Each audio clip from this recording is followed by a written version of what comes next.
Hello, bachcho.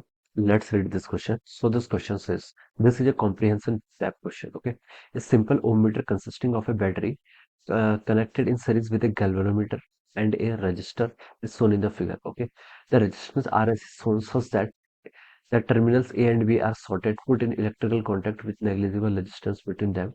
The current through the galvanometer gives a full-scale deflection. Thus, a full-scale deflection indicates no resistance between the terminals A and B. Okay, a zero deflection indicates an infinite resistance between the terminals. When the terminals are connected across an unknown resistance R, the current through the galvanometer depends on R, so that scale can be calibrated to give a direct reading of R. Okay, अब देखिए बच्चों ये जो circuit है इस पर यहाँ पर सर्किट में बोला गया कि अगर हम ए और बी टर्मिनल्स को शॉर्ट कर देते हैं। ओके, अगर हम इन दोनों को क्या कर लेते हैं, शॉर्ट कर लेते हैं, तो जो आपका गैल्वेनोमीटर है इट शोज मैक्सिमम डिफ्लेक्शन। ये क्या करेगा, मैक्सिमम डिफ्लेक्शन, यानी जो आपका आईजी होगी फुल स्केल डिफ्लेक्शन शो करेगा। और अगर हम इनको क्या कर लेते हैं, कोई इनको ओपन कर लेते हैं, यानी कि इनफाइनाइट रेजिस्टेंस शो करता है, उस केस में यहाँ पर आपकी क्या होगी, कोई भी करंट क्या फ्लो नहीं करेगी। ओके, ये यहाँ पर बोला गया है। और अगर हम किसी अदर रेजिस्टेंस आर को यहाँ पर क्या कर लेते हैं, एबी के क्रॉस कनेक्ट कर लेते हैं। ओके, तो यहाँ से क्या मिलेगी, हमें रीडिंग मिलेगी, हमें यहाँ पर से क्या मिलेगी, इसके अलोंग हमें डिफरेंट रीडिंग मिलेंगी, किसकी, आईजे की। Okay, the current through the galvanometer depends upon the R. Okay, ये लिखा हुआ है। So the scale can be calibrated to give a direct reading of R as shown in the figure.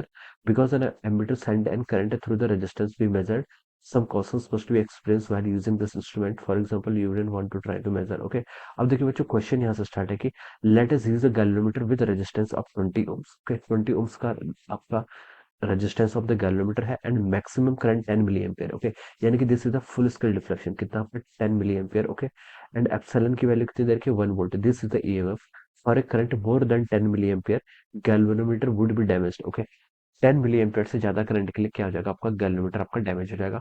फिर लिखा है द मिनिमम रेजिस्टेंस, क्वेश्चन में बोला है the minimum resistance required for the rest of the circuit other than the galvanometer. Okay, circuit में देखिए आपका क्या क्या है, सर्किट में आपका देखिए क्या है, आरजी, आपकी आरजी, आरजी की आपका रेजिस्टेंस ऑफ द गैल्वेनोमीटर। इसके अलावा देखिए हम कितना रेजिस्टेंस लिखे हैं, द मिनिमम रेजिस्टेंस, जिससे कि आपको क्या मिले यहाँ पर इतनी करंट में, जिससे आपका क्या हो, सर्किट आपका क्या हो, डैमेज ना हो। Okay, galvanometer would not be damage. Okay, ये आपको क्वेश्चन में पूछा गया।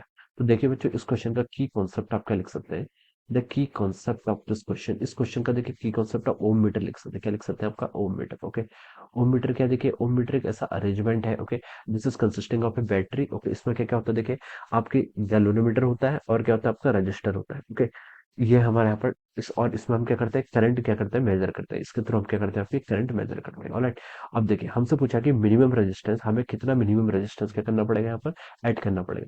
देखिए बच्चों, इस ये आपका दिस इज अ बैटरी, आपकी बैटरी है जिसका ईएमएफ कितना है, ई के इक्वल है। ऑलराइट, और आपका देखिए यहाँ पर हम इसके पास और क्या क्या, देखिए एक यहाँ पर आपका गैल्वेनोमीटर है, this is the galvanometer. Okay, यहाँ पर आपके पास क्या गैल्वेनोमीटर है, जिसका रेजिस्टेंस हम कितना ज्यूम कर रहे हैं, यहाँ पर आरजी के इक्वल है। ओके, और इसकी वैल्यू आपको देखिए क्वेश्चन में क्या कर रखी है, गिवन कर रखी है, गैल्वेनोमीटर का रेजिस्टेंस 20 ओम्स के इक्वल दे रखा है। ओके, एंड मैक्सिमम करंट देखिए आपकी 10 मिली एम्पियर आ रही है। ओके, तो हमसे पूछा है कि कितना resistance, the minimum resistance required, कितना रेजिस्टेंस हमें एक्सटर्नल और देना पड़ेगा। ओके, तो मान लीजिए हमने कोई यहाँ पर रेजिस्टेंस क्या कर लिया, ऐड कर लिया, जिसका रेजिस्टेंस आपका किसके इक्वल है, कैपिटल आर के इक्वल है। ओके, और जिससे कि इस सर्किट में आपकी कितनी करंट फ्लो करे, आपकी आईजी करंट, कितनी करंट फ्लो करे, आपकी आईजी, यानी कि आपका 10 मिली एम्पियर के इक्वल आपके यहाँ पर करंट फ्लो करे। ओके, तो हमें यहाँ पर ये क्या करना है, कैलकुलेट करके बताना है। ऑलराइट, अब देखिए बच्चों, अब हम इस क्वेश्चन को स्टार्ट करते हैं।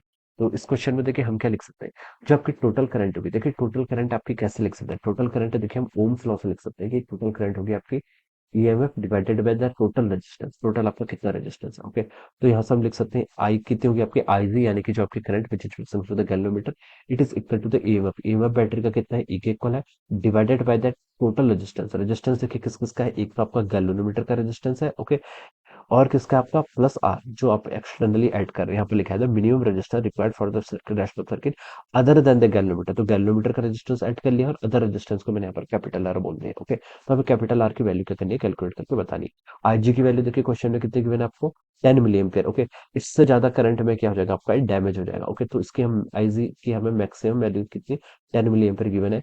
ई की वैल्यू देखिए कितनी है, आपकी 1 वोल्ट के इक्वल है। Okay, it is equal to our RG plus R, और आरजी देखिए रेजिस्टेंस ऑफ गैल्वेनोमीटर आपका 20 ओम्स के इक्वल है, प्लस आपका कितना हो जाएगा यहाँ से, कैपिटल आर के इक्वल हो जाएगा। ओके, ये हम यहाँ पर से ऐसे लिख सकते हैं। ऑलराइट, तो ये हो गया आपका देखिए 20 प्लस आर डिवाइडेड बाय देखिए कितना हो जाएगा आपका 1/10 मिली एम्पियर का ऊपर करेंगे तो आपका 10 टू द पावर 3 हो जाएगा। ऑलराइट, तो यहाँ से हम इसको लिख सकते हैं, देखिए 20 + r, ये किसके इक्वल हो जाएगा आपका 10/10 टू द पावर 3 को 1000 डिवाइड बाई 10 कितना होगा आपको 100 के इक्वल हो जाएगा। और यहाँ से आपकी आर की वैल्यू कितनी आएगी 80 ओम्स। ओके, तो हम देखिए गैल्वेनोमीटर के अलावा 80 ओम्स का रजिस्टर हम मिनिमम क्या करना चाहिए, ऐड करना चाहिए। ओके, मिनिमम रेजिस्टेंस इतना होना चाहिए, इससे ज्यादा कितना भी हो आपका गैल्वेनोमीटर क्या करेगा, करेक्टली वर्क करेगा। ओके, तो मिनिमम रेजिस्टेंस आपका 80 ओम्स के इक्वल होना चाहिए, जो आपको यहाँ पर ऑप्शन सी में गिवन कर रखा है। तो हम बोल सकते हैं कि option C will be the right answer of this question. Option C क्या होगा इसके corresponding correct answer. So I hope you all understood this concept. All the best and thank you so much.